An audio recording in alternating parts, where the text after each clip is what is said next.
तर मित्रांनो मी एक दिवस ट्रेनने प्रवास करत होतो. प्रवास करताना एका प्लॅटफॉर्मवर आमची ट्रेन थांबली. खिडकीतून सहज बाहेर बघितलं तेव्हा त्या प्लॅटफॉर्मवर एक मुलगा डस्टबिनमध्ये काहीतरी शोधत होता. मी आणखीन निरखून पाहिल्यावर असं दिसलं की काहीतरी अन्नाचे पदार्थ शोधतोय आणि त्याची ही अवस्था पाहून माझं मन एकदम हेलावलं. मला वाईट वाटलं. I feel sorry for that child. आणि ही जी भावना आहे, ही जी वाईट वाटणारी भावना आहे, यालाच आपण सिम्पथी म्हणजे संवेदना म्हणतो. त्यानंतर काही दिवसानंतर इंजिनिअरिंगला शिकत असताना आमच्याकडे आम्ही स्वयंपाकाला मेड लावली होती. मेड एक दिवस अचानक अब्सेंट होती. तरी उशीर झाला होता, त्यामुळे बाहेरचे हॉटेल्स बंद होते. नाईलाजास्तव आम्ही त्या दिवशी उपाशी राहिलो आणि मला अचानक त्या मुलाची आठवण झाली मित्रांनो.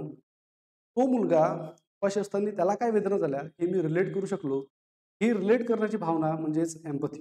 या दोन्ही गोष्टीचा परिणाम असा झाला, की यानंतर मी जेव्हा प्रवास करायला लागलो, तेव्हा मी आपल्यासोबत अन्नपदार्थ काही एक्स्ट्रा अन्नपदार्थ कॅरी करायला लागलो. जेणेकरून असे काही मुलं दिसले तर मी त्यांना ते देऊ लागलो.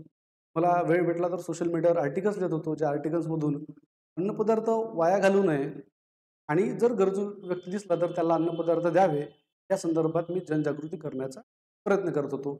आता मित्रांनो, पहिली जी भावना होती, जी फक्त मनात होती, ती आता कृतीत उतरायला सुरू झाली होती. जेव्हा आपल्या मनातली भावना कृतीत उतरते, सहानुभूतीचं कन्व्हर्जन तेव्हा करुणाभावात होतं आणि त्यालाच आपण इंग्लिशमध्ये कंपॅशन म्हणजेच करुणाभाव म्हणतो. या दोन्ही गोष्टी करत असताना मी जेव्हा करिअरमध्ये थोडा सेटल डाऊन झालो, माझ्याकडे ठीक-ठाक पैसा आला, तेव्हा मी निर्णय घेतला, की आता आता इथून समोर आपण आपलं संपूर्ण आयुष्य फक्त गरिबी आणि भूकमरी या 2 गोष्टीला समर्पित करणार. आणि त्यासाठी आम्ही काही मित्रांनी मिळून एक एन-जी-ओ स्थापन केला, जो डेडिकेटेडली फक्त पॉवर्टी आणि हंगर म्हणजेच भूकमरी आणि गरिबी यासाठी काम करतो. आता जेव्हा एखाद्या गोष्टीसाठी आपण पूर्ण समर्पण देतो, त्यालाच आपण अल्ट्रुइझम म्हणजे परमार्थ भाव म्हणतो.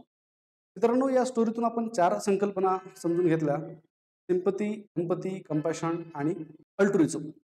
इथिक्स पेपर 4 च्या अनुषंगाने आपल्याला अशाच कीवर्ड्स थ्रू विषय समजून घ्यायचा असतो आणि म्हणूनच मी तुमच्यासाठी घेऊन येतोय इथिक्स थ्रू कीवर्ड्सची लेक्चर सीरीज. या सीरीजमध्ये आपण अशा छोट्या-मोठ्या स्टोरी, पोएम्स किंवा काही संतांचे अभंग यातून इथिक्समध्ये वाटणाऱ्या क्लिष्ट संकल्पना समजून घेण्याचा प्रयत्न करणार आहोत. तो आपण आता डिस्कस केलेल्या 4 कीवर्ड्स आहेत. सिम्पथी ज्याला आपण संवेदना म्हणतो, एम्पॅथी म्हणजे सहानुभूती, कंपॅशन म्हणजे करुणा आणि अल्ट्रुइझम म्हणजेच परमार्थ भाव, या आता आणखी व्यवस्थित समजून घेण्याचा प्रयत्न करू. बघा मित्रांनो, या पर्टिक्युलर स्लाइडमध्ये जे 4 छोटे-छोटे स्क्वेअर दिसतायत, त्या 4 स्क्वेअरचे काही मीनिंग सुद्धा आहे. जसं की या सिम्पथीपासून अल्ट्रुइझमपर्यंत जो रंग आहे या स्क्वेअरचा, तो गडद होत चाललाय, म्हणजे ती भावना गडद होत चालली आहे खरं तर.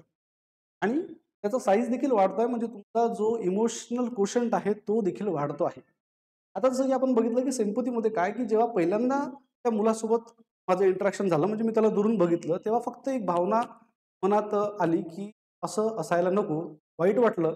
वाईट वाटणारी भावना म्हणजे सिम्पथी आणि त्याला मराठीत आपण संवेदना म्हणतो. सेकंड टाईमला जेव्हा ती भावना मी स्वतः अनुभवली, मी स्वतः जेव्हा उपाशी राहिलो, तेव्हा मला जो त्रास झाला, तर त्या मुलाचा त्रास मला अधिक चांगल्या पद्धतीने समजला.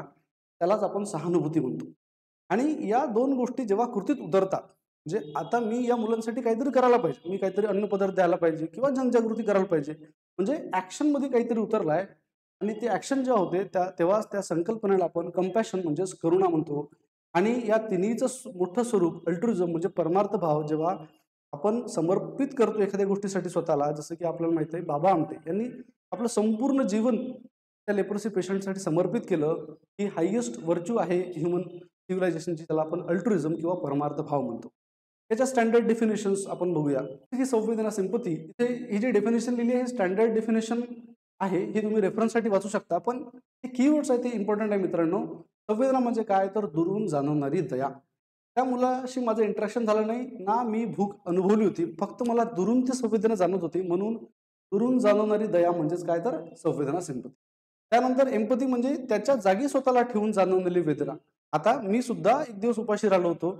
त्यामुळे उपाशी राहण्याची वेदना काय असते हे जेव्हा समजतं, तेव्हा ती भावना होते सहानुभूती, ज्याला आपण एम्पॅथी म्हणतो. तिसरी कन्सेप्ट आहे मित्रांनो करुणाभाव, कंपॅशन. दुःख जाणवते आणि मदत करण्यासाठी कृती होते. म्हणजे ही जी भावना आहे जेव्हा ते कृतीत उतरते, तेव्हा त्याला आपण काय म्हणतो, करुणाभाव, कंपॅशन. आणि या सगळ्यांचा सार म्हणजे पूर्ण निस्वार्थपणे आपण जेव्हा समाजासाठी जगणं सुरू करतो, आपण पूर्ण आपलं आयुष्य एका पर्टिक्युलर गोष्टीसाठी समर्पित करतो, त्या समर्पणाच्या भावनेला आपण म्हणतो मित्रांनो परमार्थ भाव, अल्ट्रुइझम. इथिक्स या विषयात अशाच फार क्लिष्ट वाटणाऱ्या संकल्पना आहेत ज्या आपण स्टोरीज थ्रू इझिली समजून घेऊ शकतो. या सिरीजचा उद्देशच तो आहे की अशा क्लिष्ट वाटणाऱ्या संकल्पना आपण स्टोरीज आणि एक्झाम्पल्स थ्रू इझिली समजून घेऊ शकू. लवकरच भेटूया नेक्स्ट कीवर्ड सोबत. Thank you so much.